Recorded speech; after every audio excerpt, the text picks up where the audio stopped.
Clapper board. You're about to hear an original HFY sci-fi tale titled High Council Separated Her from Predator Cubs.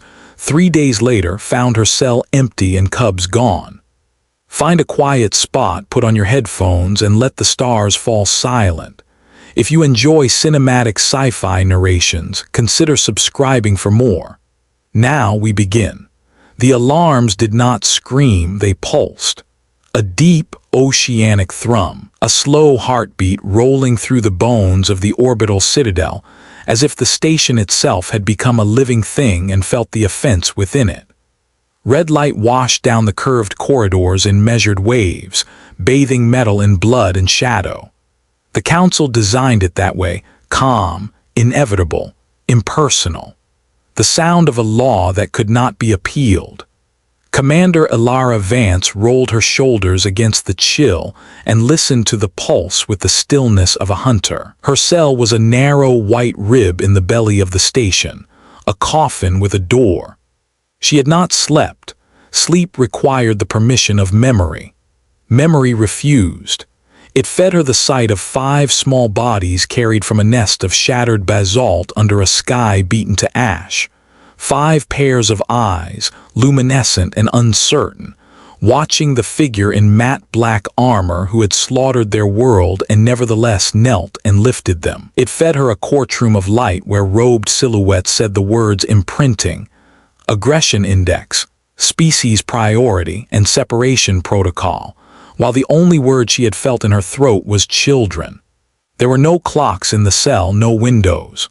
The council disliked any measure that could teach a prisoner to count victories. But Elara kept time the way soldiers learned to do on siege nights and bad planets, by systems. Every 200 heartbeats, the ventilation unit coughed and hummed. 3 coughs ago, guards had passed. Their magnet boots kissed the deck in a rhythm a dancer could have loved if it hadn't sounded like a dirge.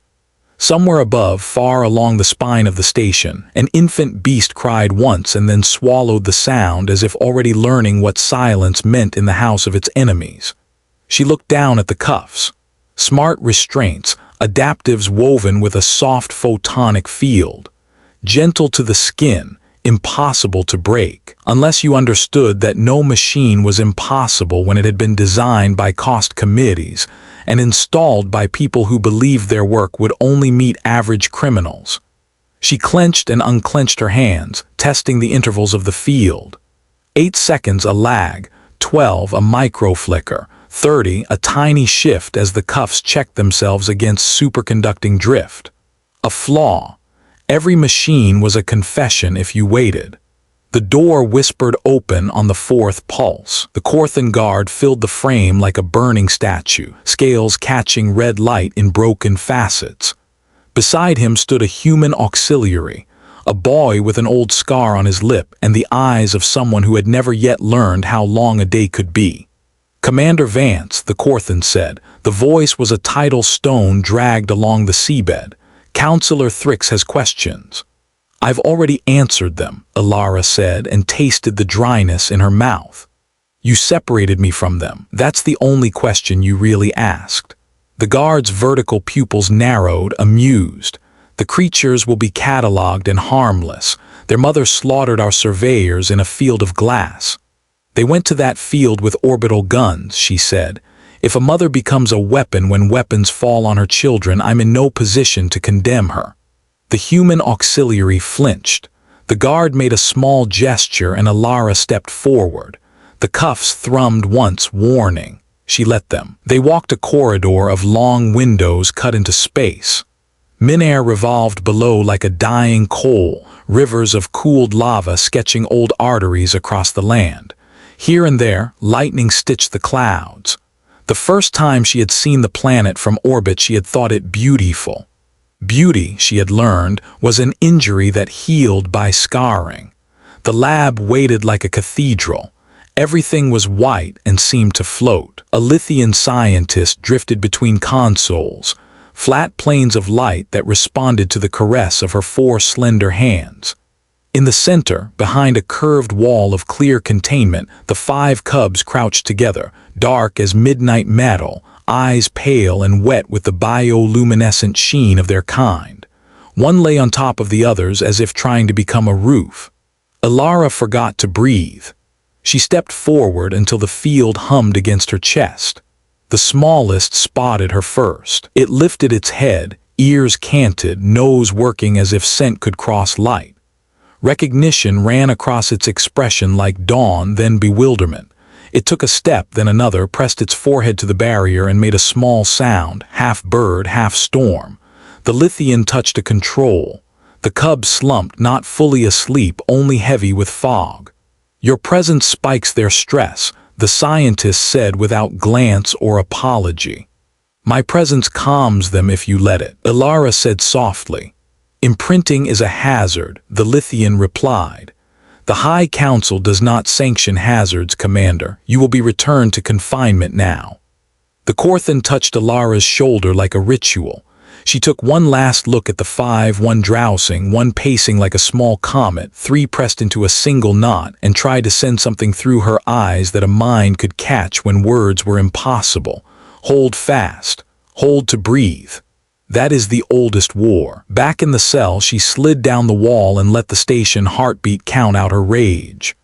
Rage felt clean at first, then hot, then stupid. She pushed it away. Stupidity killed. She cracked her knuckles inside the light and watched how the field answered. The lag, the micro-flicker, the drift. She tested with her nails, then with the flat of a food tray, then with a smile that felt like a weapon turning in her hand. The next dim cycle, when the station lights mellowed to blue and the vents whispered cool, she slipped the filched strip of tray under the cuff's emitter and gave the device the choice all machines secretly hated: work perfectly or confess. It confessed. The light hiccuped and died. Freedom was not a door swinging open. It was her wrists returning to her. She breathed once, deep enough to sting, then stood.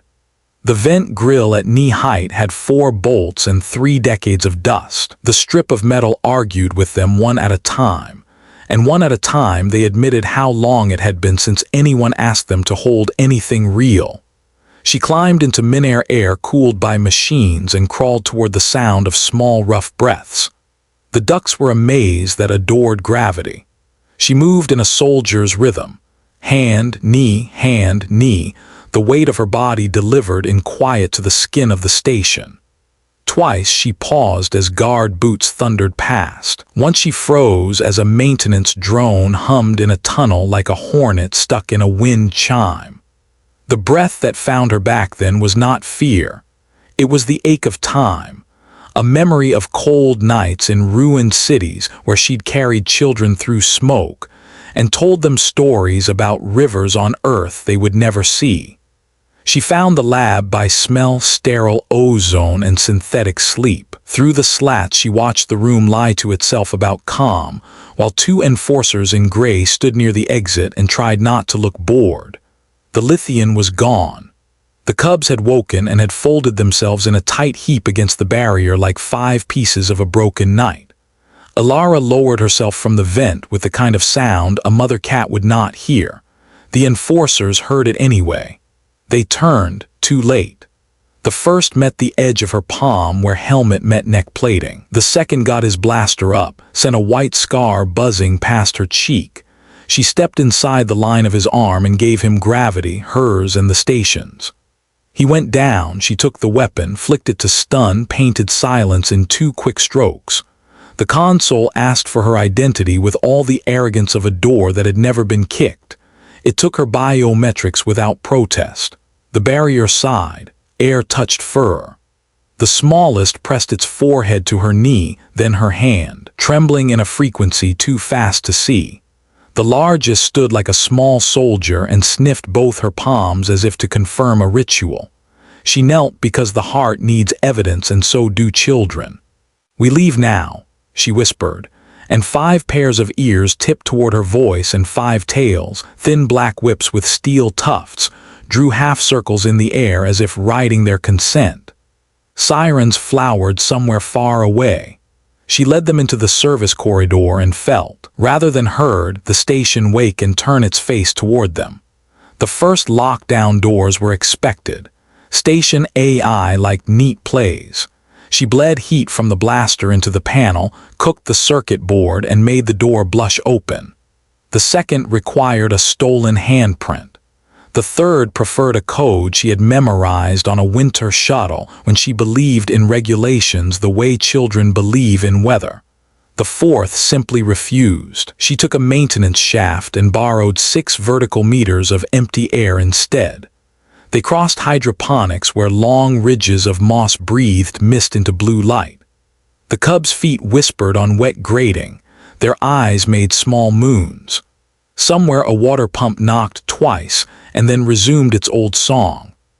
Elara planted a blaster near the far exit, overloaded the cell, and waited with her back to the cub's warmth as the weapon made a brief star of itself. Smoke welcomed guards from one side. She exited the other into a corridor lined with ancient plaques bearing the names of donors and dead. The hangar bay loomed like a museum to civilization. Shuttles slept beneath lighting so clean it looked like rain that had learned to hold still. She chose an old Terran descent boat because it had been built by engineers who didn't trust future engineers, and therefore kept manual controls like a prayer carved into a stone you could grip when the river took you. They ran. The cubs ran flawlessly, light and low and coordinated, their bodies obeying a law older than the council. The first salvo from the enforcers cracked the deck to her left. The second lit the space between her and the shuttle in a white fence she could almost smell. She slid under it on a breath. The cubs blurred at her heels, reshaping around her like water. The hatch accepted her with contempt and then with resignation.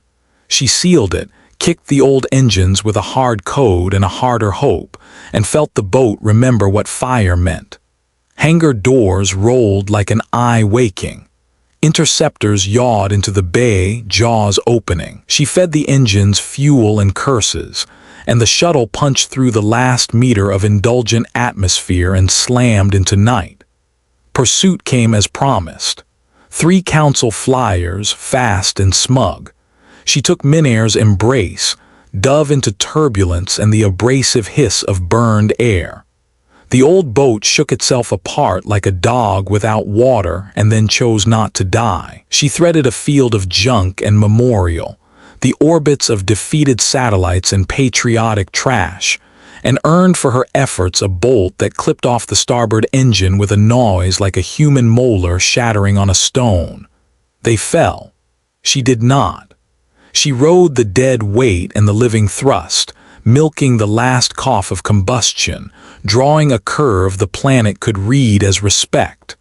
The ground opened its mouth. She angled for a ribbon of hardened lava that caught the light like spilled oil and let the shuttle slide on it until friction argued them to a stop and the world's sound returned. Smoke tasted of metals a body shouldn't eat. The hatch laughed and jammed. She forced it, skinning her shoulder. They stumbled into a red-brown wind and a sky like a cauterized wound. The cubs pressed close, blinking against grit, pupils snapping to slits and then to coins as they recalibrated to Minair's angry star. One coughed. She bent so they could smell her hair, skin, pulse. "Alive," she said as if the word itself could be a blanket. They found shelter in the bones of a mining tunnel. The rock remembered drills and screaming metal and said nothing. She stripped power cells from the shuttle's coffin and coaxed a low, clean flame. The cubs settled around it in a pentagonal heap, their heads each pointed in a different direction like the points of a compass she could use to chart their sleeping. When wind gusted, they shifted as one. Coordination was the language of their species. Care was the language she taught. Night on Minair looked like a bruise. Lightning stitched a horizon that had once been cities. Satellites watched from the pure cold of the higher dark, council eyes pivoting. Elara ate protein gum and ignored the way the taste made her crave bread her world no longer knew how to bake. She watered the cubs with condensed vapor and cupped the smallest's face when he yawned and revealed a mouth full of razors that would someday be someone's astronomy. Ash, she said, because names hold things still. The smallest blinked and accepted the word. The largest leaned into the rock with a slow rumble of approval. She called that one Flint, and the one who watched every shadow she called Sable, and the two who moved in each other's wake she called Twin and Echo, because she understood what it meant to be an answer to another's presence. They learned each other on a clock the council had not issued. The cubs' play held the blueprint of the bodies they would grow into, power in the haunches, that lethal forward lean. When they pounced, she taught them to pull their claws back. When they nipped her sleeve, she gave them a stern look and then let a finger become a game. She made soft sounds when they had nightmares, dreams that made their limbs twitch and their tails whip. They woke with growls they didn't understand, and she took them into that human hush all children across species learn to trust, because silence offered by a living thing is not empty. The council found the wreck before morning. Drones came first, whispering like gossip. She had moved them hours earlier, stone to stone, ridge to hollow, until the cubs understood that a good path was one that left no story for a machine to read. They watched the drones nose the wreck, lift their smooth heads, and drift away in a pattern that told a hunter where the net waited. They walked east because east was uphill, and uphill meant thin air, and thin air meant patrols were lazy. The ground cut itself into canyons the color of clay, and the smell of a lung with an old infection. Their footfalls wrote an alphabet she never wanted a tracker to read. At noon, a cloud crossed the star and the world went from white steel to brushed iron. Alara felt hope like a cup of clean water she kept refusing to drink too fast. She found an antique of a thing, an old human research outpost left from the first wave of optimism when Minair had been a whisper of potential. The structure had sagged into itself, a tired rib cage. The comm mast leaned like it had learned about regret. Inside, dust lay in theological layers. Mice once lived here decades ago, now even ghosts were tired. She rebuilt the transmitter with the stubborn patience of someone who had spent a winter on Europa making a radio out of a dead rover, a medpack lid, and a prayer to all stupid gods of circuitry. Power cells coughed. Helical coils remembered their early loves. She aligned a dish that wanted to weep and sent a burst on a frequency human smugglers favored when they needed friends and were willing to lie to get them. Static, then a voice rough as old rope. Identify. Alara Vance, she said, and let her name be a bridge. Terran command, non-hostile, 5 dependents, no contagion, no plague, only enemies with expensive uniforms. A beat. Then the voice again, weaker with surprise. Vance is dead. News exaggerates, she said, and almost smiled for the first time since she had watched the door close on 5 small bodies and knew the kind of night a heart could have inside a day. Grid ref. She fed coordinates like crumbs to a bird that might not be hungry. 2 hours if you burn fuel rude. Copy. Hold. She did not trust gifts delivered on a radio. She prepared for the other sound, the one that came a minute later anyway. Council engines, choir accurate. They broke the sky with gold teeth. The first shuttle painted a line of light along the ridge and turned rock to screaming sand. Alara pulled the cubs into a slot canyon and watched the dust fall down like a prayer burned in a hurry. Enforcers descended along cables that glowed. The leader's voice wore a megaphone and a righteousness. Alara Vance, surrender the unauthorized assets. You will be processed with mercy. You don't know the definition, she said without raising her voice. Mercy did not descend. Fire did. It carved the canyon mouth into glass. She answered with single shots placed where joints met seams. Enforcers fell and made meat sounds as they hit stone.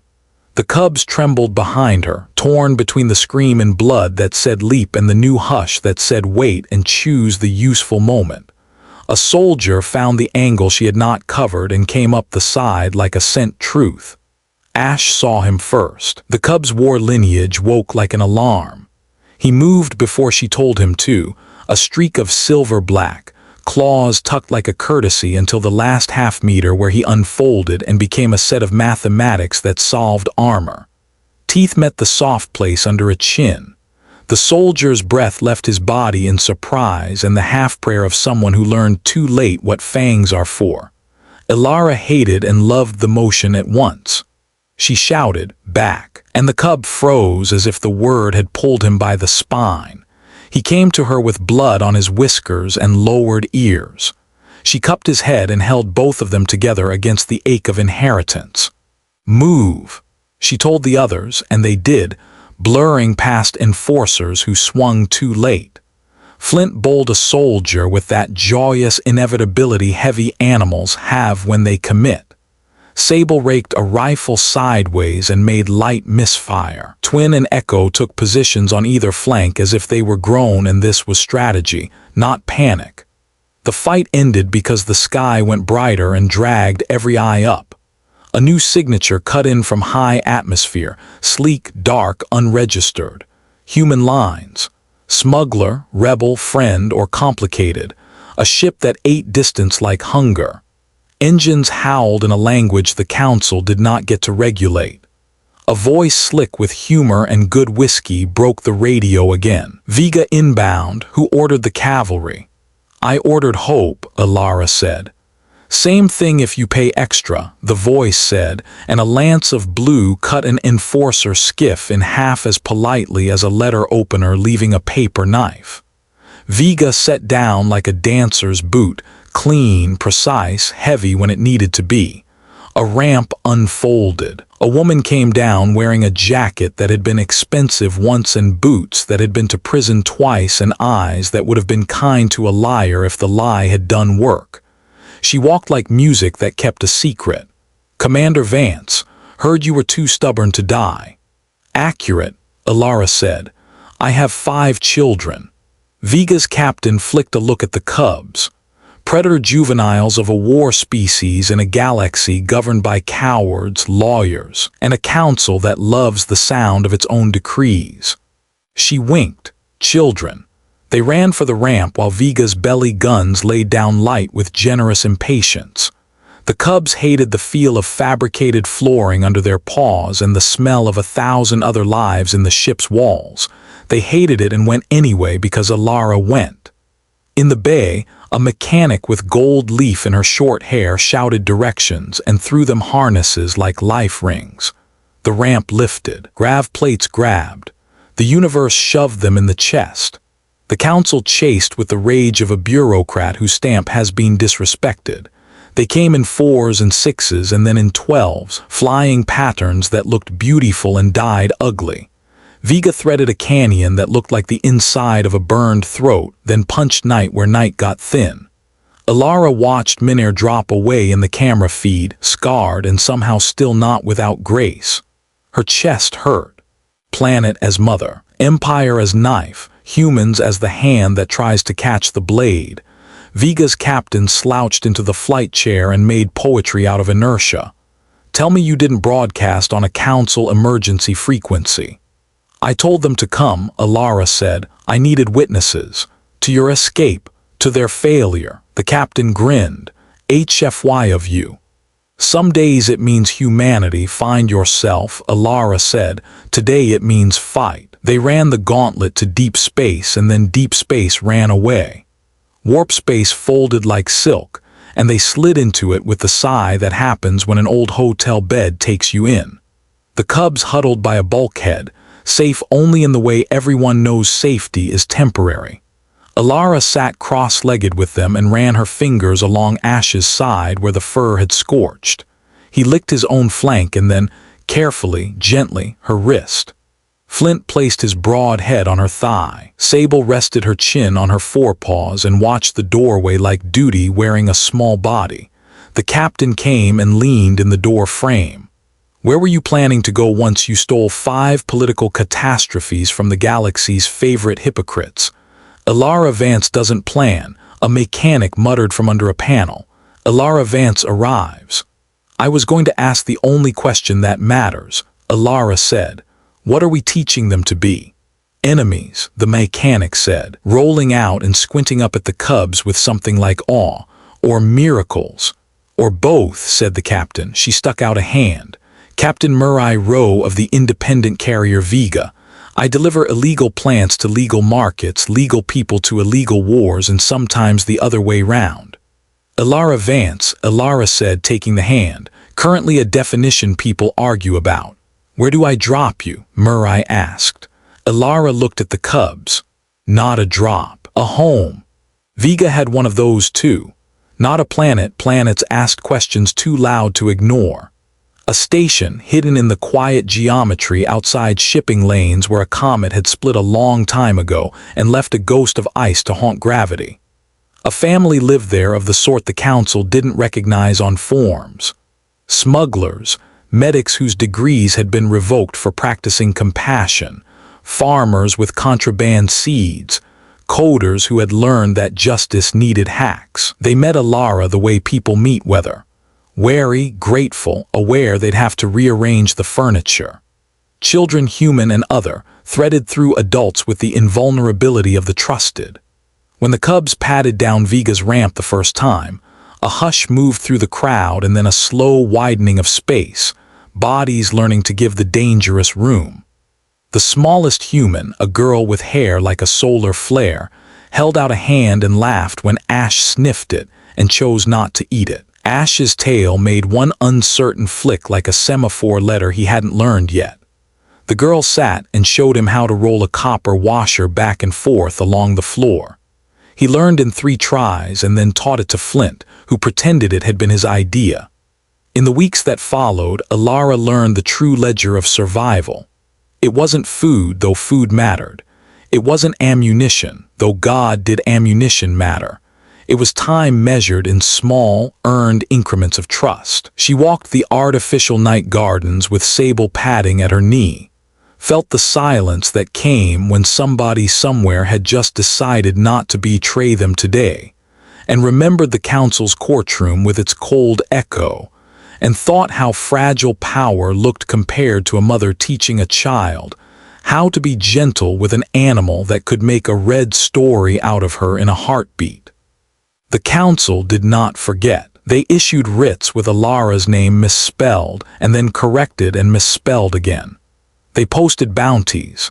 They declared the cubs premunitions, a phrase with no meaning in any language except the one where fear becomes a law and then a cage. Ships loyal to the High Council crashed into the quiet geometry like stones dropped into a lake, because sometimes the only way to make a splash was to be heavy and stupid. Ilara took Vega and her people on raids that were not really raids and rescues that were also introductions. The cubs grew. They learned stations layouts faster than maintenance crews could draw diagrams.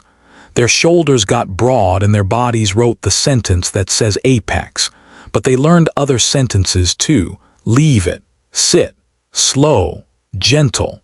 They learned to headbutt with affection and not ownership. They learned to protect the smallest first. On a day when council mercenaries cut their way into a refugee dock and called their violence customs, Flint placed himself like a door over a human infant and blinked at gunfire as if it were weather. Echo took a bolt meant for a radio tech and wore the burn wound with confused pride until Ilara washed it and told him it wasn't a medal, only a lesson. The tech cried and braided a thin wire through Echo's ear as a promise. Echo shook his head once and decided jewelry was the price of joy. Counselors needed symbols the way boats need water. The fact of 5 predator juveniles, bonded to a human who had once been their target species, was a hole in the story you could fly a fleet through. They prepared a public recapture, the kind of operation that existed in their imaginations as a speech first and a plan second. They brought an attaché from 3 neutral polities to witness. They brought cameras whose lenses ate truth and excreted propaganda so clean you could smell bleach. They brought Murray Rowe's half-feral younger brother in chains because leverage is what cowards use when courage is expensive. They found Vega in a dust river between moons and threw ships around her like net floats. On the station, someone whispered to Alara, "They have Jalen," and she felt her heart turn into a locked piece of metal that remembered both hammer and fire. Murray stood on the command deck, teeth bared like old pride. "They want us to break on camera. They want us to run and watch them shoot our backs." "Then we don't give them backs," Alara said. She knelt in front of Flint and Sable and Ash and Twin and Echo. They had to bend their big heads now so she could touch their foreheads the way she had at the beginning. "No killing unless I say, no charge unless I say. Guard children, guard Murray, guard each other." She paused, feeling tears press against her eyelids like lost planets. "Guard me last." They went out to meet a narrative with a better story. The Council's lead ship opened its cheeks to show weaponry and laws. A voice boomed in 6 lingual layers. "Relinquish the unauthorized assets. Submit to a tribunal. We guarantee humane treatment." Murray cut the channel and laughed. "Humane treatment. They forgot who we are." Alara said, "Open channel to the witnesses." The attaché feed bloomed on the main screen. 3 faces in boxes. 1 amphibian with jewels in his cheek folds. 1 human with stiff hair and a stiff soul. 1 elegant as a blade. Behind them, a theater full of diplomats watched in silence like a pack of predators at a window. Alara spoke like a person telling bedtime to a child too old for bedtime and too young for truth. "I served your council for most of my adult life. I believed in the idea that if we made the galaxy safe enough, children would stop learning how to duck.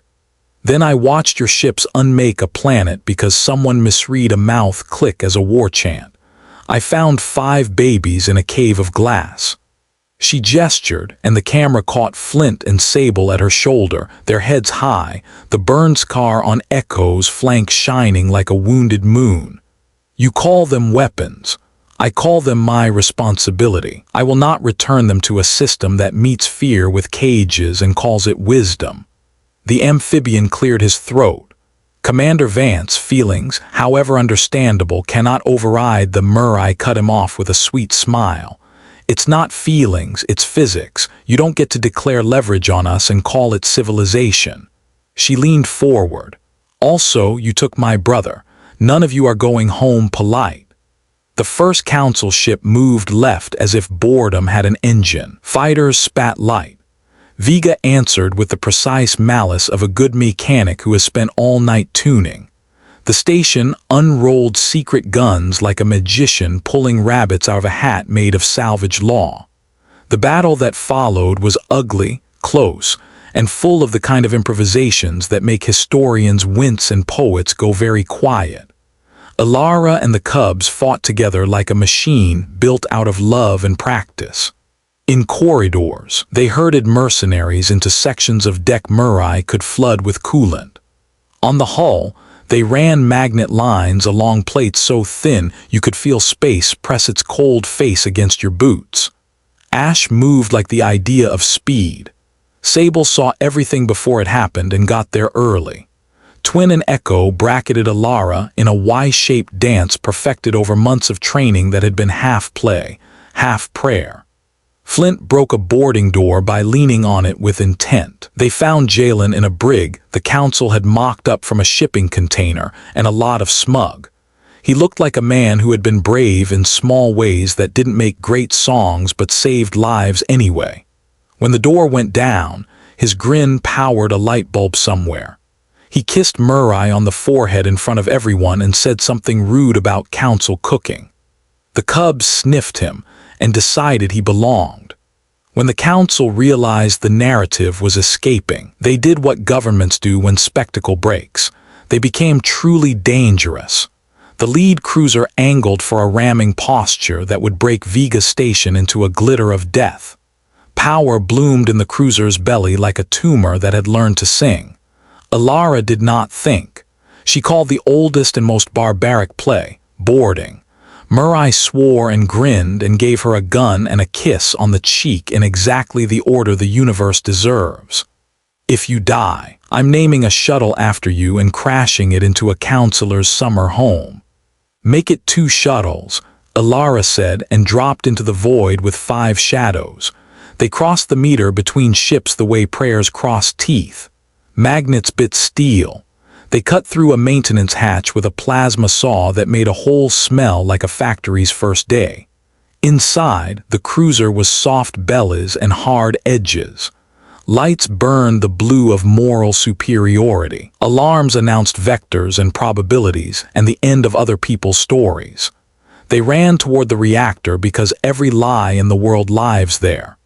The cubs cut through security like wind through grass. Alara moved with a clean emptiness in her legs and a precise heat in her hands. When enforcers came too close, she shot to maim because she wanted them to remember and be ashamed, and because killing is expensive in ways even grief can't audit. In the reactor core, they met the captain of the cruiser, a woman with the posture of a painting and the eyes of a person who would eat ice cream while talking about collateral damage. "Commander Vance," she said as if the name were an old coat she had bought in a vintage shop. "Surrender. You cannot win. We have more ships. We always have more ships." Alara looked past her at the throbbing heart of the machine. The field harmonics were tuned to an arrogance only a committee could love. She could make a dent. She could make a scar. She could make a memory. She shook her head. "You don't understand winning," she said, and then she did not aim at the core. She aimed at the broadcast node tucked beneath a pretty panel. She shot out the ship's ability to speak to its friends. Silence moved through the cruiser like a panic. On Viga's station, Murray saw the ripple in the battle geometry and poured fire into the gap like a story poured into a child's head. Ships scattered. Witness feeds went wild. The amphibian said something in his own language that translated to a word old and never used on dossier. "Shame." The captain lunged. Flint met her mid-lunge and simply placed his weight on her because sometimes victory is less swords and more gravity. Ash took the captain's wrist in his mouth with care. A surgeon would admire and held it until she dropped the blade. Sable climbed a console and cut power to the bay doors because she had memorized. In her way, the numbers Alara had traced for her on the floor with chalk. Twin and Echo flanked the room and looked like myth. It ended in a surrender no one could carve onto a monument. A captain on her knees, a reactor humming safely, cameras broadcasting nothing at all. Alara held out a hand and pulled the woman to her feet. "You are not a monster," she said quietly. "You are a professional who forgot that duty is not the same as obedience. Go home. Tell them we said no." They left with a map of the ship's guts in Alara's head and 5 bodies making a comet tail behind her. The crossing back to Viga felt like crossing a river while the bridge burned and the fish watched and the sky got the joke.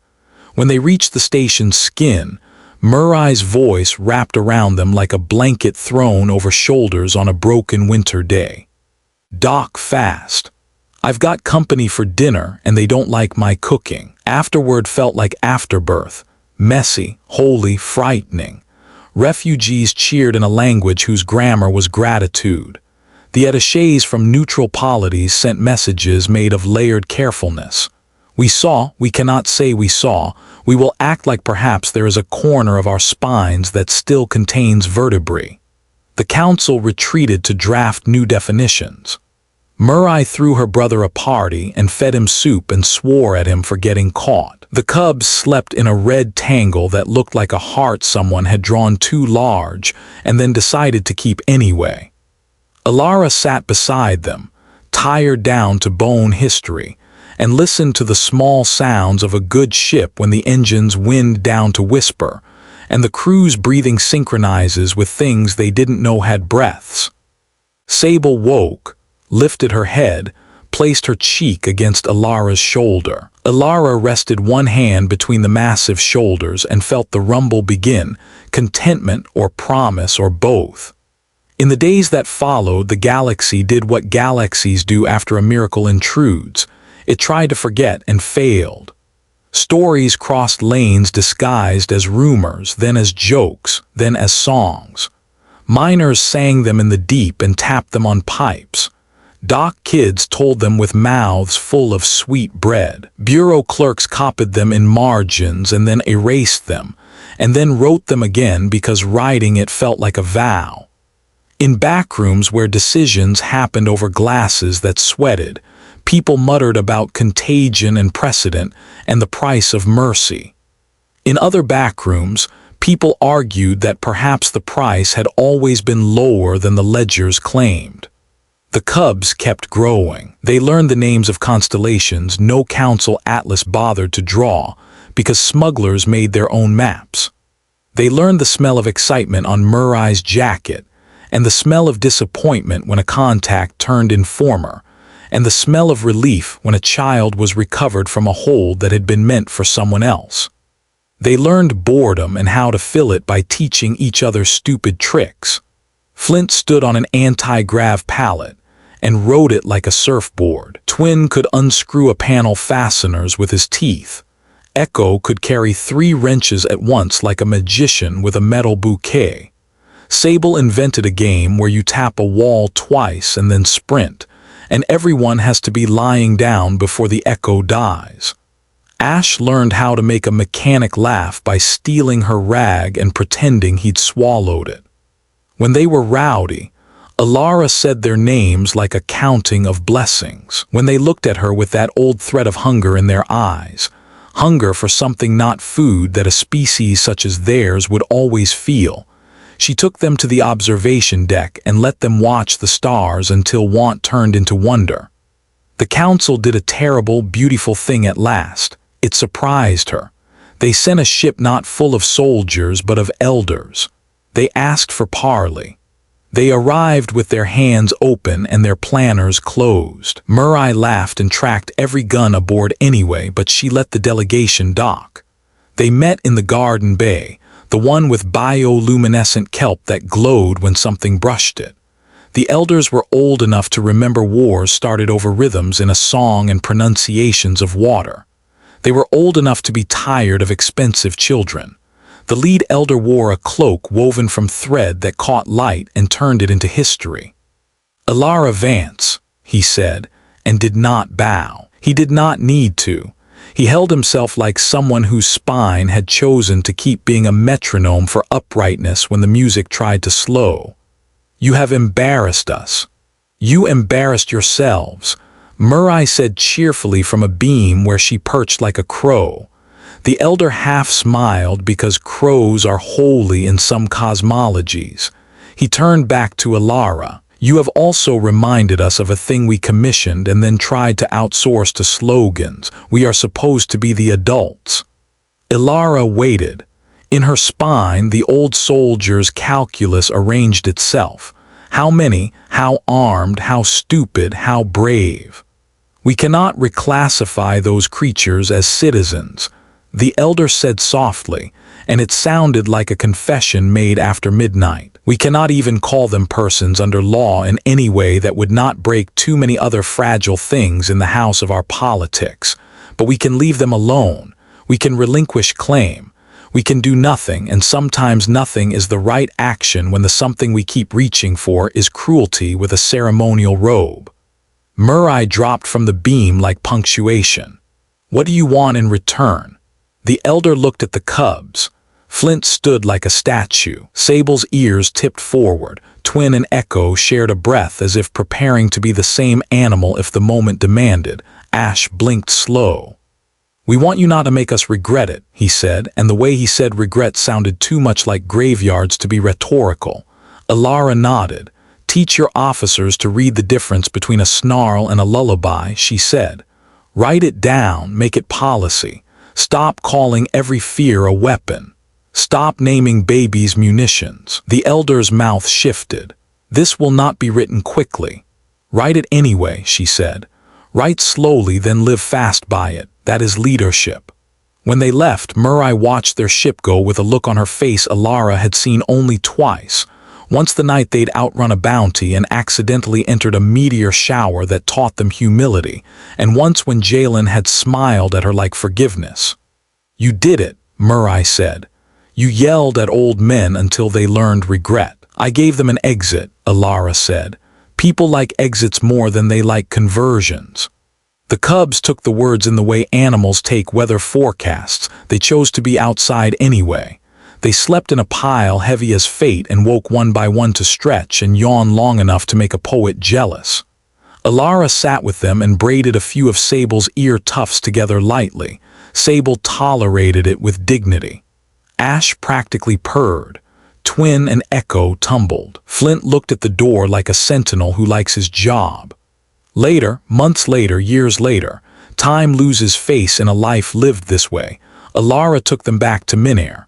Not to live, to stand.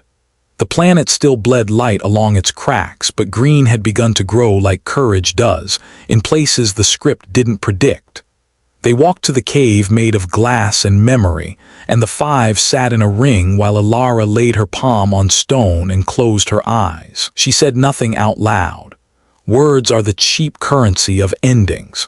The cubs made low sounds that didn't have names on any chart, and a wind moved through the cave that hadn't been there when everything burned. Sometimes ghosts check on the living. Sometimes memories let go of a piece of themselves so the future can breathe. On the way back to the ship, they passed a ridge where wind had combed sand into furrows like a sleeping creature's back. Alara turned to look at the cubs. No, not cubs. Something else now, still young, dangerously beautiful, hers by the only contract that matters. They looked at her like gravity had chosen a face. Home, Murray called from the ramp, or that half-legal outpost with the noodles you like. Home, Alara said, and tasted the word as a luxury. News reached them in the old ways, a courier with a broken comm and good lungs. A letter folded inside a spare part. A song whistled on a loading dock. The council had passed something with teeth too small to brag about, and too sharp not to matter. A protocol that forbade removal of young from any bonded guardian without cause so clear it could be printed on the side of a ship, and not embarrass anyone who read it. A relinquishment directive on the Minair line had been filed, and then buried, and then exhumed by a clerk who had remembered what his mother taught him about the price of quiet. Diplomats whispered that sometimes patience was cheaper than victory. Jalen taught the cubs a card game and cheated outrageously. They learned to cheat better and beat him. He wept with paternal pride. Murray planted a lemon tree under UV grow lamps and swore at it when it flowered, as if it had offended her by proving life's insolent will. Alara kept watch, because an old soldier doesn't stop scanning doors for exits and hands for intentions. She kept watch and also let herself fall asleep on a couch, while 5 knot cubs arranged themselves around her like a living barricade and snored and dreamed and twitched. In sleep, she saw her father on a Terran balcony that no longer existed, singing an old river song to a child who has done so much since, and will do so much more. And she woke with tears she did not wipe away, because some days the only dignified act is to admit we're still water. On a day that was no more special than any other day and therefore perfect, they docked at a market ring to sell Murray's legally ambiguous cargo, and buy legally ambiguous flour for a legally ambiguous baker who made bread that almost tasted like a memory. A boy in Council Gray approached Alara with hands empty and eyes full. He was 19, 20, a foot soldier from that first day in the lab maybe, or his brother. He stood small in front of her and whispered, "I was there when they took them from you." She did not answer. The cubs shifted. He swallowed. "I am sorry." Alara nodded once. "Make it worth something," she said. "When someone tells you to choose between the law and the child, don't choose wrong." He nodded and fled, and she watched him go and hoped that mercy given under fluorescent lights would make a crack somewhere that sunlight could find. The galaxy did not change. It never does, not like that. It kept being enormous and petty, glorious and cruel, a catalog of appetites pretending to be a map. There were more battles. There were victories the news couldn't find and losses nobody sang about. There were nights when Alara wanted to write letters to the council using curses as ink, and there were mornings when she laughed so hard at a joke Echo had reinvented that she dropped a wrench and bruised her foot and swore and laughed more. And yet, And yet, something had shifted. A human had stolen 5 predator cubs out of a lawful cage and taught them tenderness without neutering their fire. A pirate captain had chosen family over profit and made profit anyway because competence is an ethics of its own. A council had chosen to be embarrassed and then to act, the smallest of actions, but in the long mathematics of compassion, small terms accumulate interest. On a quiet watch at 3 in the station's morning, Elara stood on the observation deck and watched stars move slower than forgiveness. The glass showed her a ghost image of herself, a woman with scar tissue placed like punctuation and eyes that carried the weight of names. Ash bumped her knee and made the low sound that meant companionship. She put a hand on his head and looked at her reflection bracketed by 5 shadows and thought how victory is often this. Not banners, not parades, but the chance to live with those you vowed to protect long enough to see them learn joy. A beacon flared on the far side of the sector, a distress from a colony that had believed the Council's promises about militia response times. Murai's voice came soft over the intercom, sleepy and ready. Jobs never end. Good, Elara said and smiled. We're still needed. They suited up. The cubs pressed their foreheads to her palms one by one in the old ritual none of them needed any more and all of them wanted. The ramp thrummed as machinery found its music again. Engines lit. As Vega leapt, the stars seemed to open a door, and in that doorway, Elara felt the old pain a different way. Not as an injury, but as a seam where light gets in. Somewhere in the High Council, a clerk filed a paper that would prevent a child from being taken from a bonded parent. Somewhere a smuggler hid a fugitive and called it breakfast. Somewhere a soldier lowered his rifle a centimeter when the target in his scope flickered from threat to person. Somewhere a girl told a story about a human who stole 5 small sons from a knight that had claimed ownership of them, and taught those sons to warm without burning, to guard without ruling.